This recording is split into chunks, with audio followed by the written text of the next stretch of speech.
Okay, the next lesson in our scales and theory is going to be about minor pentatonic scale. Let's talk about the minor pentatonic scale. So, what you could do is you could take the minor scale, or really any minor mode that you wanted, which is really important. You could take the Dorian, the Phrygian, or the minor, the Aeolian mode, and you could eliminate the second note and the sixth note, and you'd be left with the first, third, fourth, fifth, and seventh note.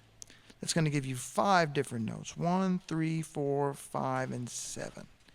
This is going to make what's called the minor pentatonic scale. And we want to find this shape just as comfortable as we did the major scales. The reason is these pentatonic scales are a wealth of a wellspring, really, of ideas that we can spring off to improvise. You'll find a lot of vocal melodies in popular songs are all found in pentatonic scales, especially this one, this minor pentatonic scale. Music all around the world, no matter where it's from. And jazz is kind of a melting pot of music, kind of like America is a melting pot of culture. Jazz is a melting pot of African and French and American and all these different cultures coming together, world music even, like Brazilian music, and even gypsy jazz and flamenco music. All of this stuff comes together in one big melting pot, and this minor pentatonic scale is kind of like this grand ancestor that belongs to almost all traditions of music of this melting pot. So let's take a lesson and really learn these minor pentatonic patterns. This first one is a basic shape, an E minor pentatonic shape using open strings.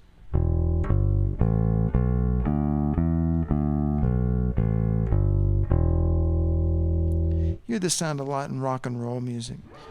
Let's hear the same thing, but in A minor pentatonic on the A string.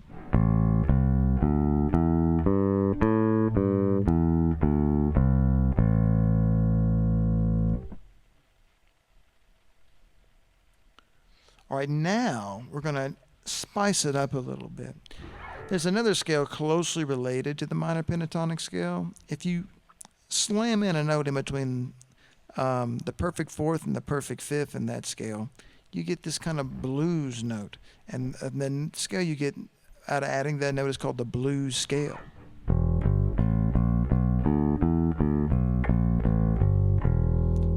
Notice it's all in triples because it's a 6-note scale, so it kind of works out to be played in groups of 3. Let's look at the A blues scale, the same thing.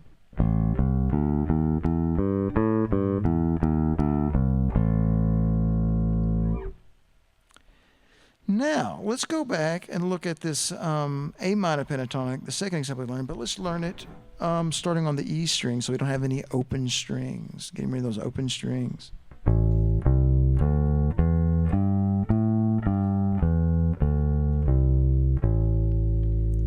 Next, we'll do the same thing, up a string on D minor pentatonic, get the feel for that.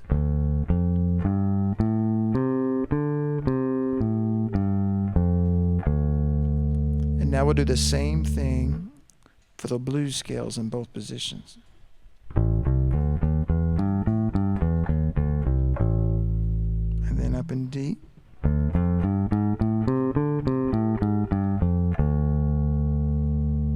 Now the next example I want to show you is this blues scale, but in 2 octaves. So what we're going to do is play it the first octave almost like normal, but we're going to shift up to the last note. Nothing to it. Now what this does, this puts us in prime position to play the first few notes of this scale just like we did the last one. With the same fingering, see? But now we get the last 2 notes by shifting up, and then we shift back down. Follow the fingering on this one and you'll find no problem with it. It just takes a little discipline.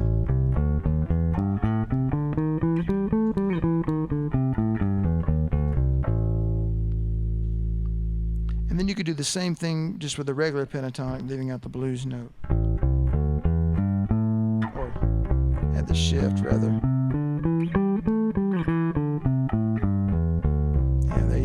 That's why it's important to keep that shift the same. Be disciplined about where you put those shifts. They'll help you Okay, so now what I want to do is I want to go back to that E minor pentatonic scale. And you know we learned those relative modes with the major scale in the previous video. But now I want to show you that idea if you were to make modes out of a pentatonic, minor pentatonic scale. So you end up first here with E minor pentatonic.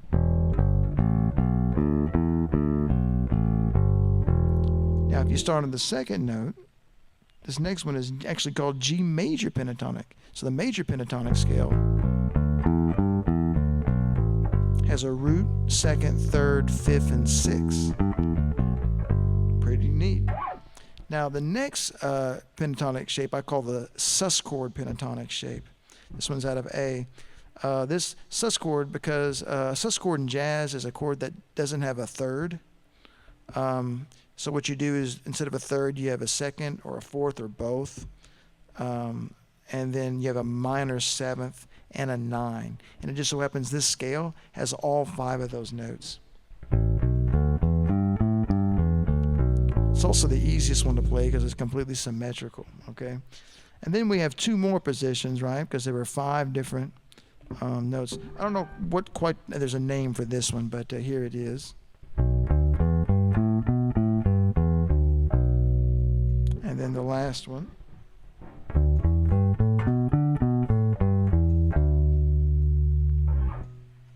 And then finally, we get where we started, but up an octave. Same one as we started with.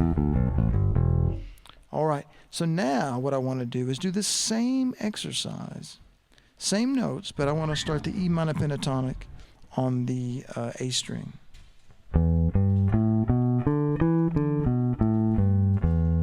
Now G major. Here's that sus-chord pentatonic, symmetrical.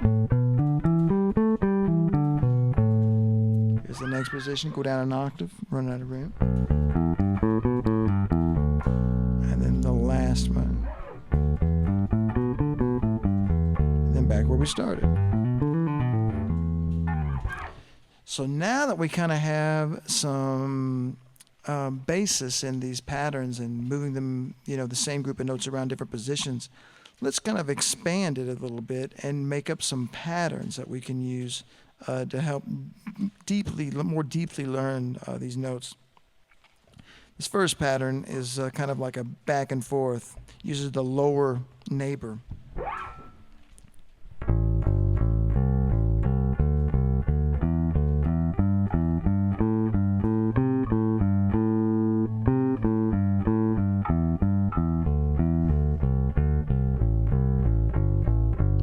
Position.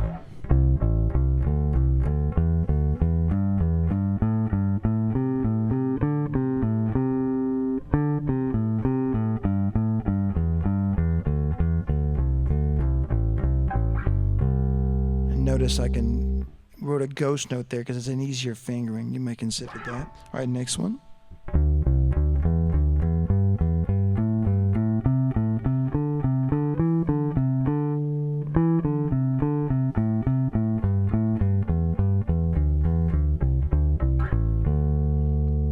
Next one on the 12th fret.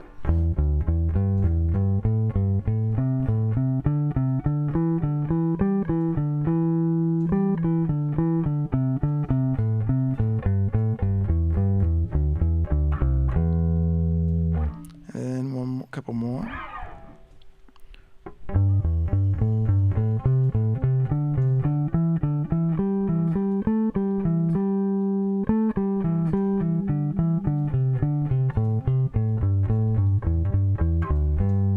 Back where we started.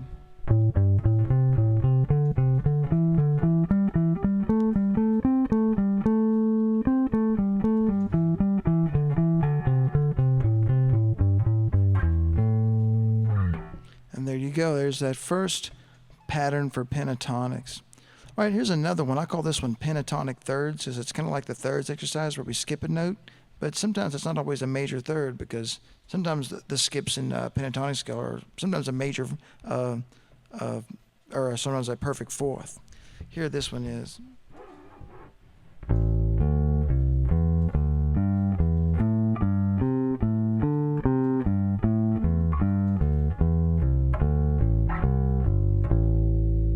Here's the next one.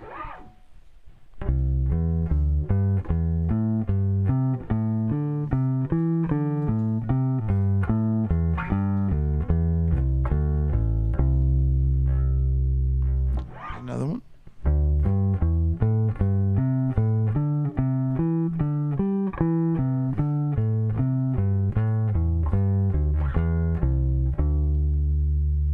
And here's another one.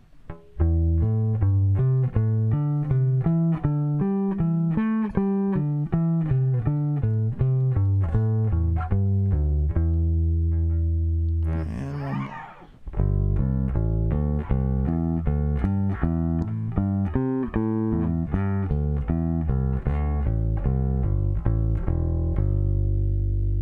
Notice on these examples, sometimes you have to play two notes on the same fret but on different strings.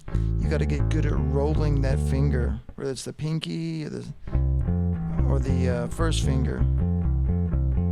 Getting that roll down will really help you kind of conquer that exercise. Now the next pattern is going to be like groups of 4. Let's work on this one in A minor.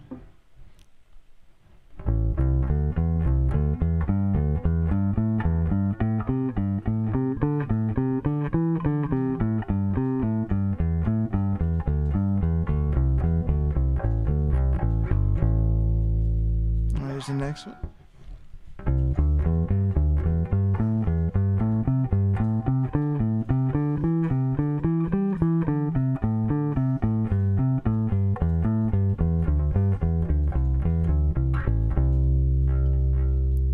Here's the next one.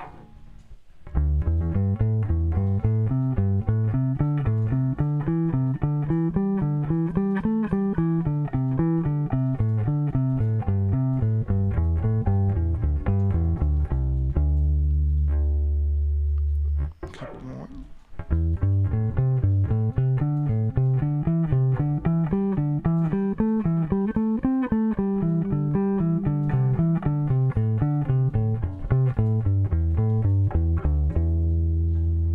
And one more.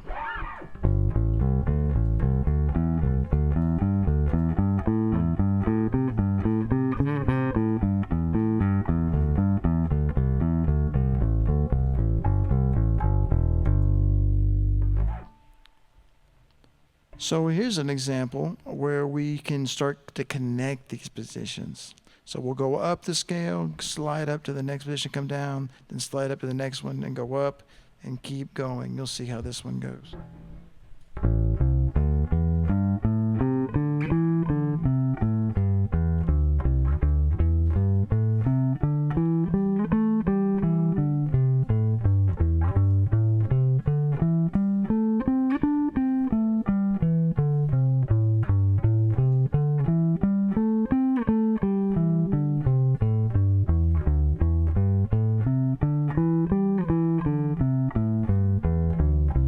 Back where you started, and you can repeat the whole thing until you got it just down cold that you want to get it faster. Here's the same kind of thing, but starts up and kind of goes the opposite directions.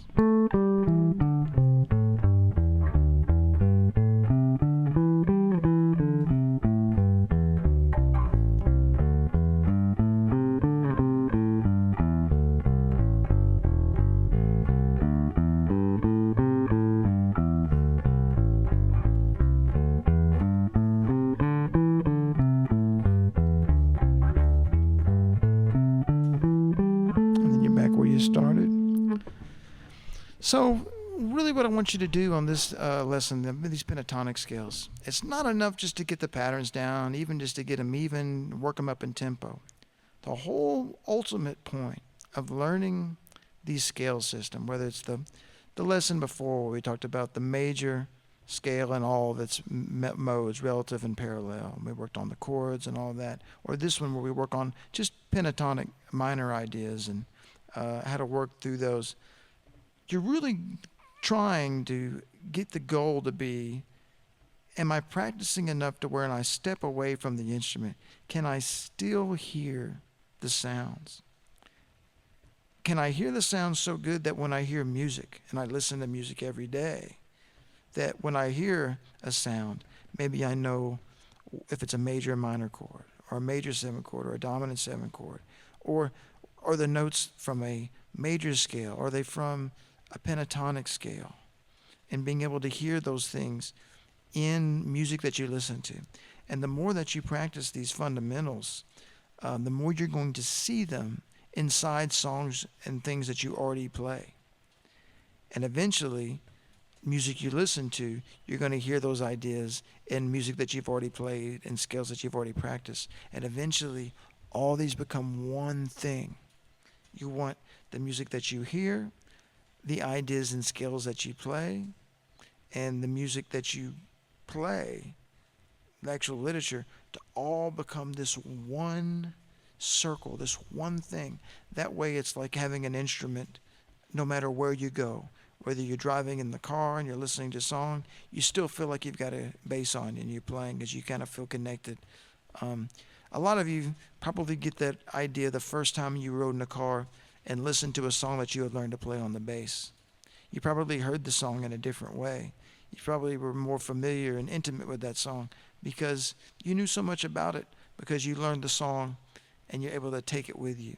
Eventually, as you grow as a musician and your scope of rhythm and harmony, scale knowledge, ear training, you're going to be able to pretty much hear anything that you hear and know how to play it. And that's the goal. This is just another one of those steps in acquiring all the musical language to be able to carry it around with you in your pocket almost and use it at any given time when you listen to any kind of music.